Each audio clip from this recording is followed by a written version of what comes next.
Welcome back, folks. Episode 2 here at the Basement Chat. Woo! This is your host, Jim Pilla from USSSA, New Jersey, and I am joined by my color man, the one and only Rip. Good evening, everybody. How are you?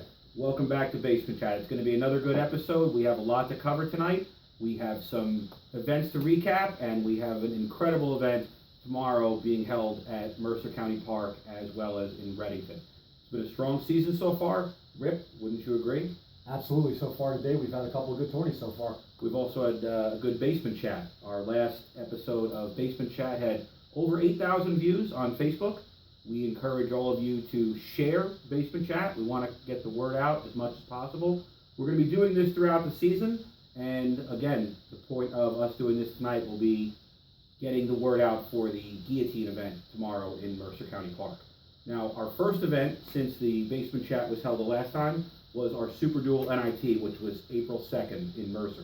Now, Rip, we had teams there from New York, New Jersey, Pennsylvania, Delaware, and Maryland. When was the last time you remember that happening? Yeah, I can't remember the last time we had that many teams from surrounding states and neighboring states come down to New Jersey to play some softball. It's nice to see it happen. I hope it continues to grow that way. Well, I was a little nervous, Rip, that we were going to get the tournament off. It was a little wet in the morning, and Mother Nature wanted to play too. Yes, she did. Now, in the D, the QT Kakemba team from Long Island was the winner. Yeah, came down 495 and went home with a W. They certainly did. They had a nice victory over Ewing Dirt in the finals. Now, Ewing Dirt had a couple of conference leaders, Steve Giafficini, John Lathers. That was a very exciting game.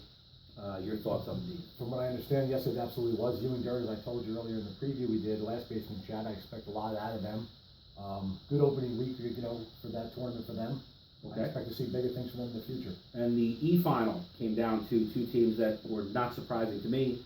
Raw Talent, the local fellows from Mercer, with a big seventh inning pull away from 10 guys.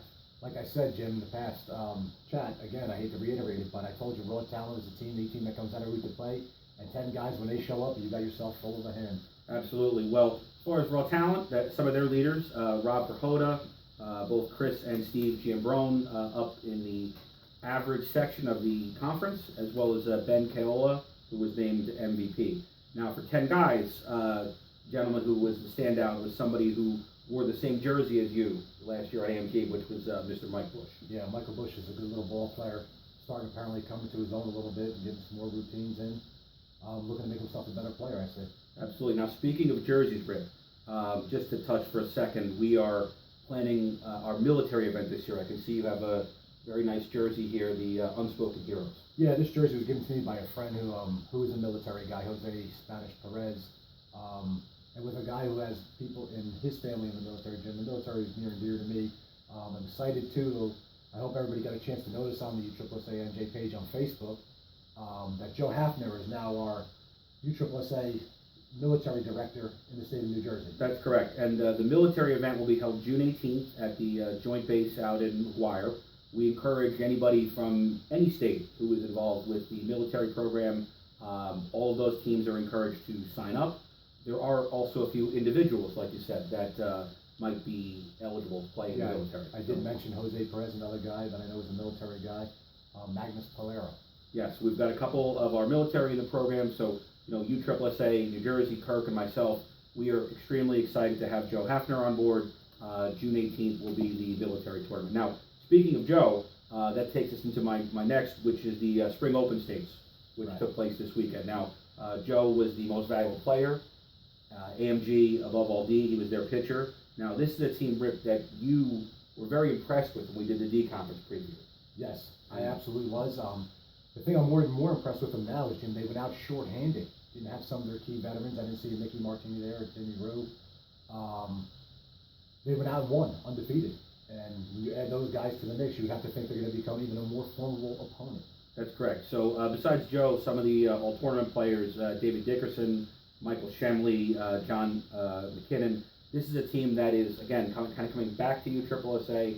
It's definitely, in my opinion, a good lead-in to some bigger and better things. And off to a good start for them as well. Agreed. Now, in the E's at the Open States, the OSD, the Old School Dragons, took the flag over E's Irish. Now, Rip, this is a team that, I don't want to say struggled, but they were had some hard luck in the first two tournaments. Anything you think A-Rob did a little bit different this time? Well, I think them missing the guy who was there at this tournament, Albie Robin, who's a veteran, who's a leader for these guys, being at this tournament, probably made a big difference for them. He's a guy who's not going to let them just go through the motions. He expects to go out there and win time in and time out again. Absolutely, and that's a team with a lot of veterans. Walter Meisenbacher, one of the conference leaders. Jay Carino was MVP of this tournament, and pitcher Tracy Perkins on the mound. So they've got a good bunch. Listen, there's no doubt about that. Like I said, when you have the kind of leadership they bring to the table, Tracy Perkins, a guy on the mound who's been around there for a little bit. I mean, good things to come, right? Sure, and like Ewing Dirt, they'll be in the Open Division this Saturday at Mercer. The Ease Irish Pub, another team who will be joining us this week at Mercer, the runner-up at the Open States. Now, Rip, you had implied that they might be a drinking team in the conference preview, and they've certainly shown a lot better than that. No, I had to definitely peg wrong. They're not the drinking team. The Broad Street Bullies, I'm going to call them from here on out, I believe. They came up and showed that they're for real. That's right. They were a little short-handed themselves, had a few players late to the party at the Open States, and it did not hold them back. Now, to segue a little bit, as we're doing our recap, one of the teams that is not playing in state yet is our top-level team, the A team, the Above All landscaping team. Rip, you've been following them at the A level. Tell me a little bit about their last couple of tournaments. Well, they opened their season out at the Space City Classic in Houston, finished a very respectable fifth for kicking off the season for them in actual conference softball. I don't know, anybody who's ever been to Texas knows that when you travel to Texas to play, aside from the conference team, the Texas teams down there, they may be leveled out at C and D and above, but those boys can play some ball, and they're probably, I would hate to coin or use a phrase, but they're sandbagging, my friend. I understand. Now, the thing that was exciting to me to see was they went down to the duels in Florida, which is two different tournaments put into one. Above All struggled a little bit in the first portion of that tournament, but they came out hot in the second. Well, the thing, Jim, about the USSSA dual tournament down in Kissimmee, it's strictly limited to conference teams. So you have the 40 top teams in the country arguably playing that weekend in back-to-back tournaments. It's a grueling weekend. If anybody's been there, I have a couple of times. I know what it's like. They did lay a clunker in the first tournament, maybe a little rust. They came out in the second tournament, showed some grit. They knocked off an exceptionally good New Breed team to start the day, and they played a absolute offensive war against Bad Draw. Broughton Pharmacy was a good game. Then they headed over to the stadium field and played against a Taylor-made team, who's a very good team, who's been around for years. In a game that was kind of a little bit, what looked like to some people probably a lackluster softball game. But the win there, as you can tell, was very difficult. And when you're playing on a baseball field opposed to a softball field, it's a game of big adjustments. And whoever makes those adjustments quicker wins.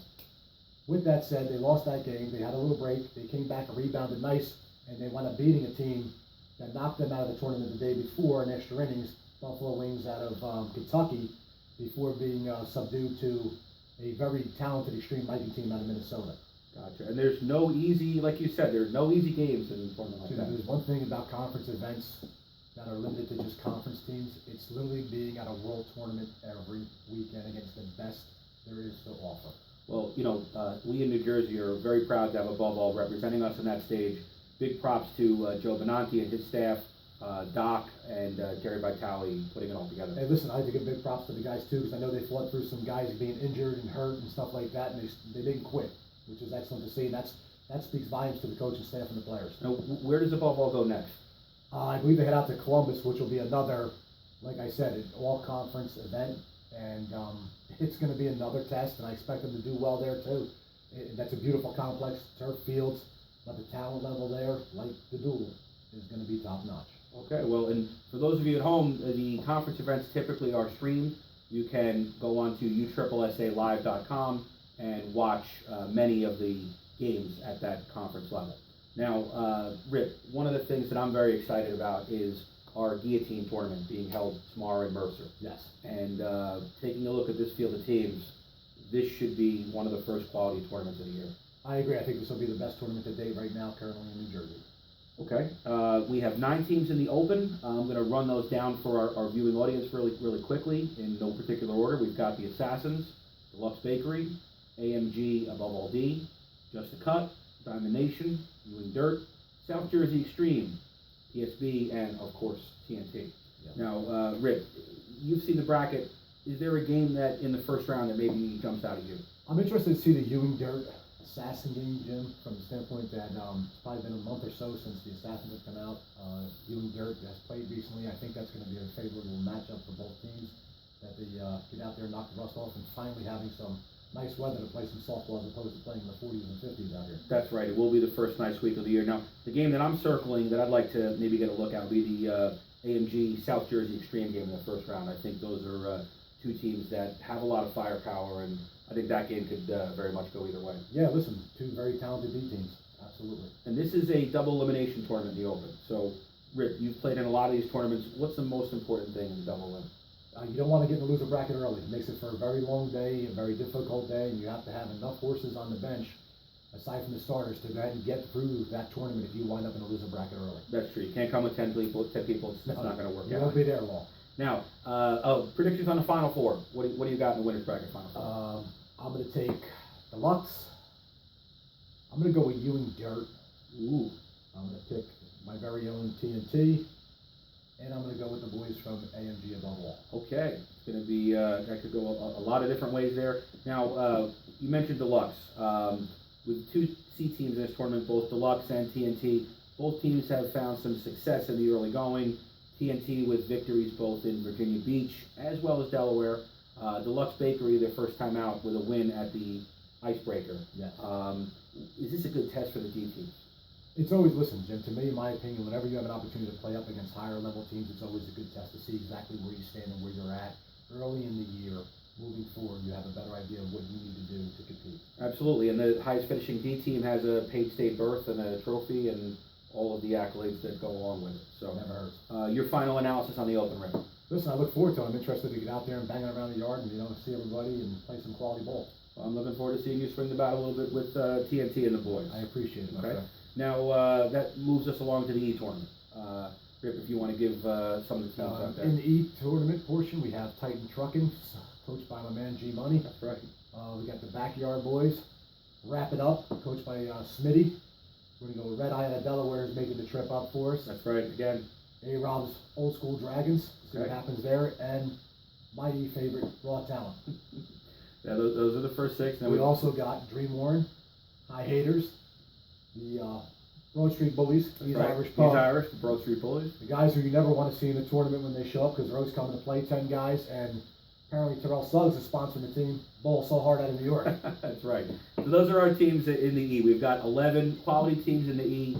The E will be starting at off-site at Armstrong Park as well as Carlton over in Ewing. We'll be bringing back the final 6 teams in the E over to Mercer.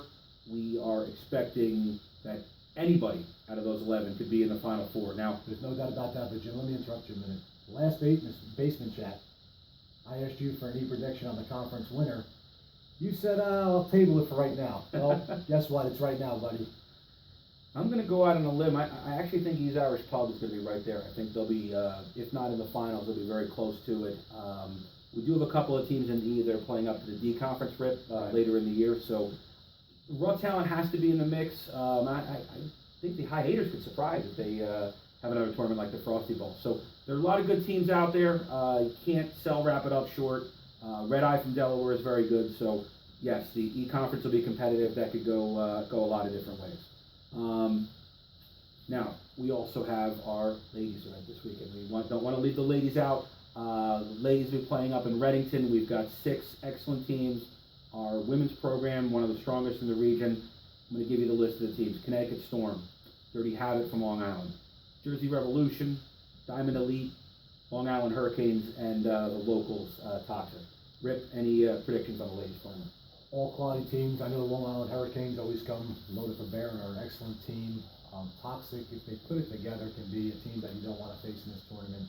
And I kind of feel the same way about the Connecticut Storm when they show up. I agree, and I would certainly put Dirty Habit up. Dirty Habit has a couple of good pickups, and they have a very seasoned team. They play a lot of co-ed, they play a lot of league ball. Dirty Habit, maybe a possible dark horse in the tournament this week. That's So, the beauty of the ladies' game, Jim. You never know who's going to win it. Any given Saturday, right? that's right. So, in closing on the Guillotine, it's looking to be our best tournament of the year so far. I'm looking at several tournaments. The Guillotine tomorrow. The Evo 9X High Low will be on June 4th in Brick. Also, our Smash It Sports event July 9th in Brick.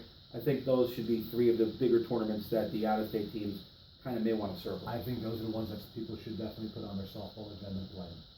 I appreciate you saying that. So, Rip, that will bring a lot of our program today to a close. Now, we are definitely planning on continuing this basement chat. Yeah, Jim, I think it would be exciting if we can get a special guest in, maybe have an interview, say somebody like a Tom Paterza. Tom would be an excellent guest. I'd be interested to hear some of our viewing audience's comments. As you know, we upload this on our Facebook page. Maybe we can get some type of a poll together.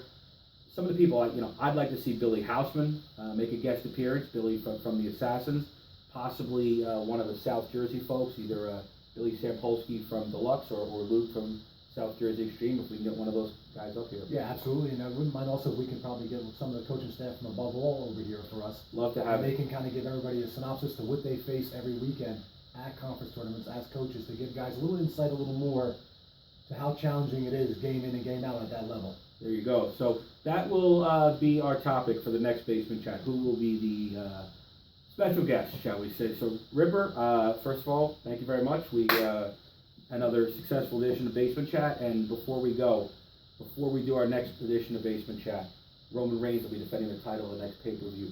Will he still hold the title, or will AJ Styles have it? I'm going to tell you this, if you know WWE, you know there's going to be a swerve, right? I got 2 words for you, buddy. Bullet Club. There you go. We'll see you guys. Thanks for watching Bullet Chat. Good luck Be tomorrow. good. in Look Mercer. forward to it. Thanks again, We'll folks. see you at Mercer County Park.